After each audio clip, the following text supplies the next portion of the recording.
good morning and welcome to the TRT World Forum. My name is Rachel Rubel and I am a presenter for TRT World. And it is my pleasure to be the moderator for this opening panel discussion on the allure of identity politics in a globalized world.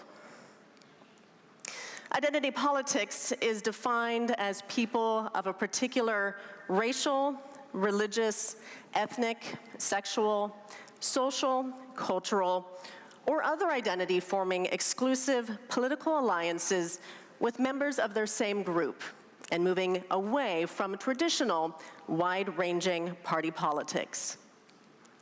But we can put this more simply. It is the desire for recognition of one's identity amid real or perceived affronts to their dignity.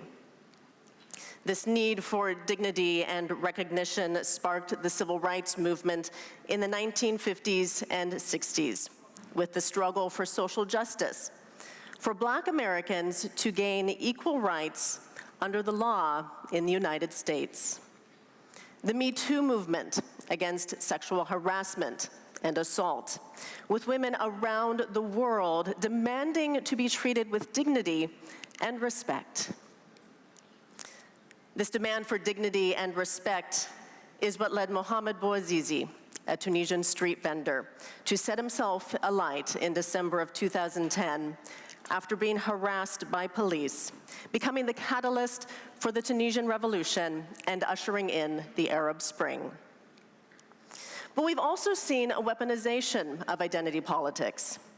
Whereas the world order once looked to globalism, we've seen a shift to economic and cultural nationalism, leading the way to protectionism and trade wars and deep socio-cultural divides between different communities. Some equate this rise in nationalism and ethnocentric policies to intolerance and resentment toward political systems that have left many people feeling disempowered. The belief by the majority that equal status for all means the loss of special status for them. We saw this with Brexit and a backlash against immigration, where many people who voted for Brexit want an England that is only for the English, which in their minds often only means white. In the United States, for the first time in its history, white Americans are faced with the prospect of becoming a minority in a country where they have always been the majority. While many people celebrate this growing diversity, there are many Americans who do not. Many white, working-class Americans who felt ignored by politicians for years turned to Donald Trump, who spoke directly to them at his acceptance speech at the Republican National Convention and said, "I am your voice. I alone can fix it." Study after study has shown feelings of racial and gender hostility, as well as xenophobia, were driving factors in why voters chose President Trump. In fact, white identity, that is, Americans who associate being white as part of their identity, is an important predictor of voting for Trump. When groups feel that their perceived supremacy is being threatened, they retreat into tribalism. When groups feel mistreated and disrespected, they turn inward, becoming more defensive and focused on us versus them. We saw this 2 years ago in Charlottesville, Virginia, when white supremacists and neo-Nazis marched with the stated goal of unifying the American white nationalist movement. There were violent confrontations between protesters and counter-protesters, and the president refused to condemn white supremacy. In 2004, at the Democratic National Convention, then Illinois State Senator Barack Obama spoke these words: "There is not a liberal America and conservative America, there's the United States of America. There's not a Black America and white America and Latino America and Asian America, there's the United States of America." But 15 years later, that is not the America we see today. It is an America divided against each other. And it's not just happening in the United States and in the United Kingdom. There is growing populist nationalism within well-established democracies in the European Union. The far-right Alternative for Germany party, which has pushed for strict anti-immigration policies, has seen a surge in popularity since the start of the European migrant crisis in 2015. Spain has seen a sudden rise of the far-right Vox party, which promises to deport illegal immigrants and repeal laws against gender violence.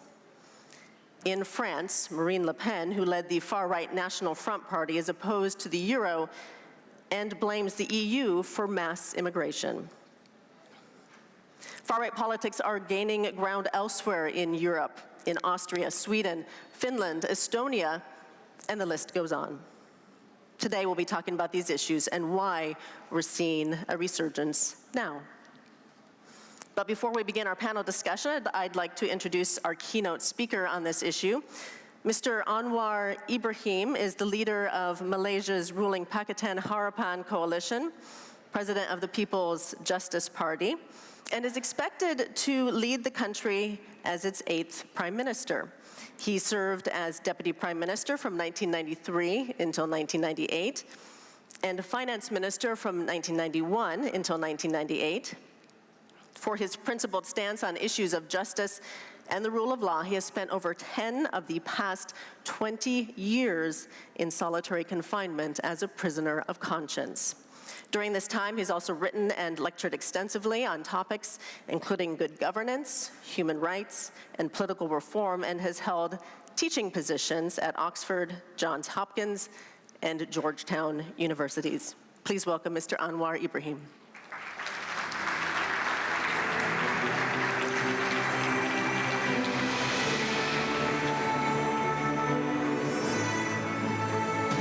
Great. Thank you very much. Assalamu alaikum and good morning, ladies and gentlemen, ministers, excellencies, ladies and gentlemen. 2 years after 9/11, an outstanding Palestinian Christian scholar, Edward Said, in his devastating critique of Huntington's thesis, Clash of Civilizations, and Fukuyama's End of History, used the term a clash of ignorance. We are, in our discourse today, is dealing with a society completely ignorant of another. We are still talking about xenophobia, Islamophobia. There has been a problem for the past few centuries. The Oriental studies determine how we perceive ourselves and our understanding of our history, our community, and our faith.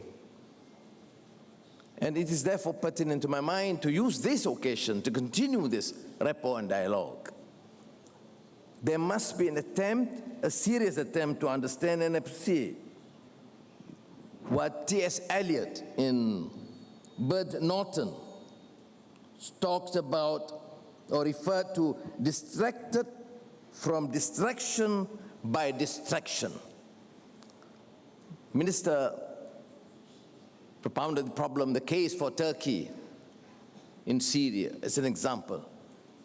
Yes, it is a contentious issue. You can raise reservations, human rights issues, identity issues. But the specter of ignorance in the West is appalling. There's no concern for terrorist activities. There's no concern for the safety and security of nations.